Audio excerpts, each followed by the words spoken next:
The Rwandan genocide.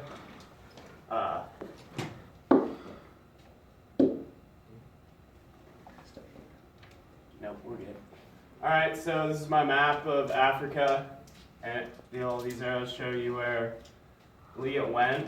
She started out in Rwanda, and then when the genocide happened, she had to go up through Uganda, and then she hiked over some mountains, went to Kenya, and when she was down in Tanzania, she was thinking about staying there for a little bit, but she really wanted to go down to South Africa. So she went ahead, and she had to just illegally pass through all these borders. She went from Kenya to Tanzania, then across this river right here into Zambia. She just got on the back of this big, strong black guy. Then she went over to Malawi. And from there, it doesn't really cover this part of the journey until you get back to the edge of Mozambique, where they had to sneak past the borders, and she tried a couple different times to get into South Africa using a fake passport, but they just didn't buy it. So she finally went through a back road to get into South Africa. Alright, the tag meetings. A is where the president's plane was shot down and it blew up. B was the UN was trying to get citizens out of Rwanda, but that was only for the first little bit until the killing started getting worse. C, there were so many dead bodies thrown into Lake Kivu that the water became undrinkable, and that's reported by the Red Cross and a couple other newspapers. And then D is where the genocide started, and that was on April 6, 1994. Alright, book reviews. There were no really critical book reviews, so there weren't really any official ones.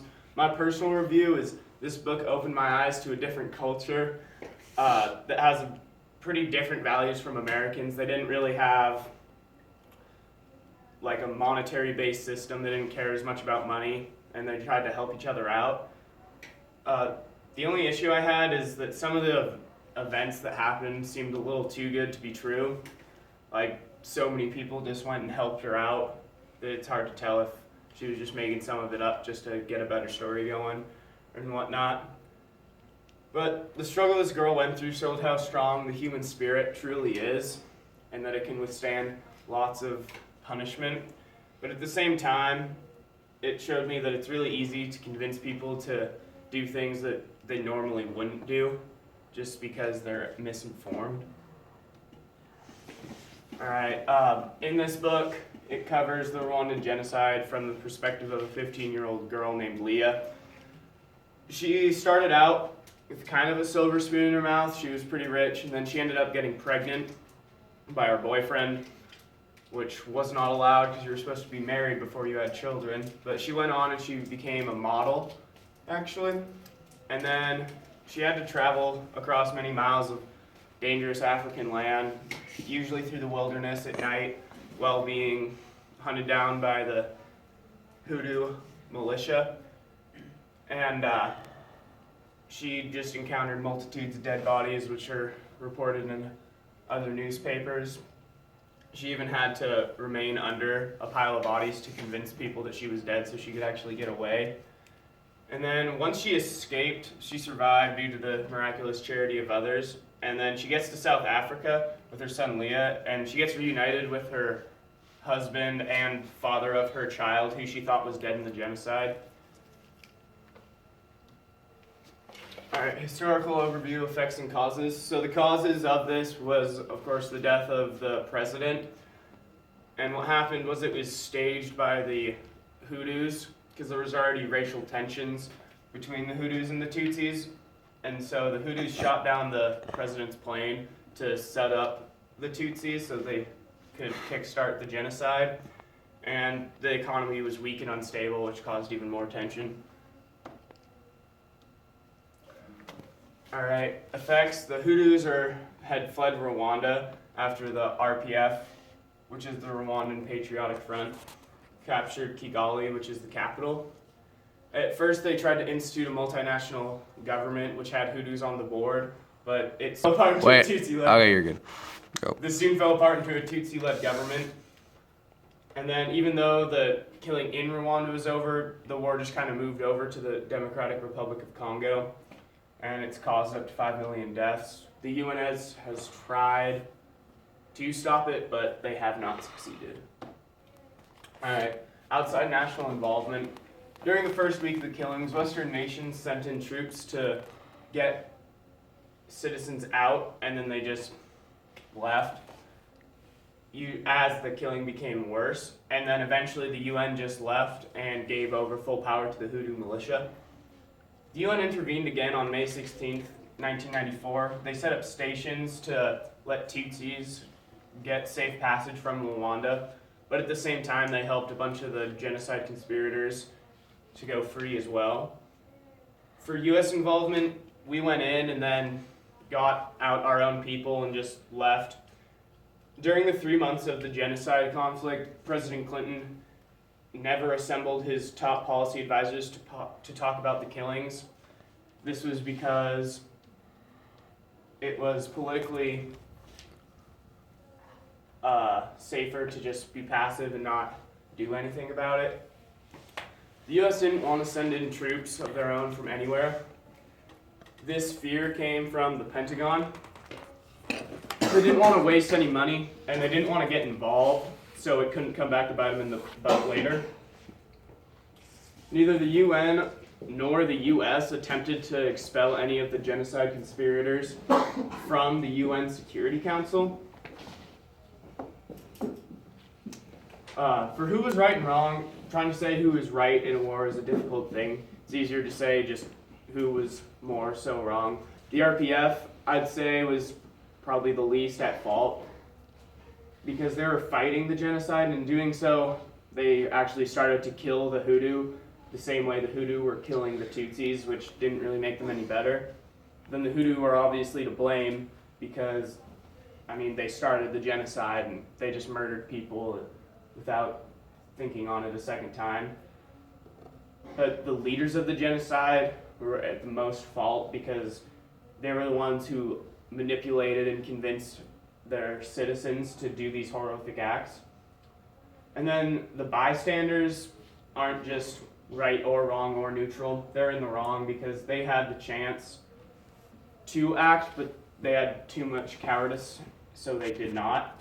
Just because they were worried about politics, and by being inactive when you have the ability to do something and actually change and affect something is almost as bad as carrying out the act themselves. To improve the situation in Rwanda, it's still in extreme poverty. Racial tensions are high, and to help it, its overall infrastructure needs to be improved. They will need to first stop the fighting, because otherwise nothing will be done because people will be living in constant fear. Then they'll be able to install better health facilities to decrease their infant mortality rates, as well as improve the average lifespan of the Rwandan citizen. And then they can also input better education systems so as to educate them and hopefully ease racial tension and prevent an event like this happening in the future. Facts about Rwanda. It's located in Africa. The climate is temperate. It has 2 rainy seasons and it's generally hot. It's more mild in the mountains, and it's possible that you might have some frost or a little bit of snow. The terrain is mostly grassy and upland hills, but any mountains that are there, they decline from west to east. Natural resources are gold, tin ore, tungsten ore, methane, hydropower, and arable land, which just means farmable land. The ethnic groups, there are 3 different ones. There's Hutu, also known as Bantu, and that takes up 84% of the population. And then the Tutsi, or the Hamitic, are 15, and then the Twa, which aren't mentioned in the novel, or the Pygmy, is only 1% of the population. And religious groups consists of 49.5% is Roman Catholics, 39.4% is Protestant, other Christian is 4.5%, 1.8% of the population is Muslim, Animistol is 0.1%, other is 0.6%, unaffiliated is 3.6%, and unspecified is 0.5%. population comes out to around 12,661,733 people. That's accounting for deaths by AIDS. And infant mortality is 58.1 deaths per 1,000 live births. The life expectancy of a Rwandan is 59.67 years, which nationally ranked as 199th. Literacy, 73.2% of the male population is literate, 68% of the female, so the average comes out to be 70.5%. The type of government over the last 100 years was republic, presidential, and multi-party system. The capital of Rwanda is Kigali. Suffrage is 18 years of age and it's universal. It doesn't matter who you are or what gender you are.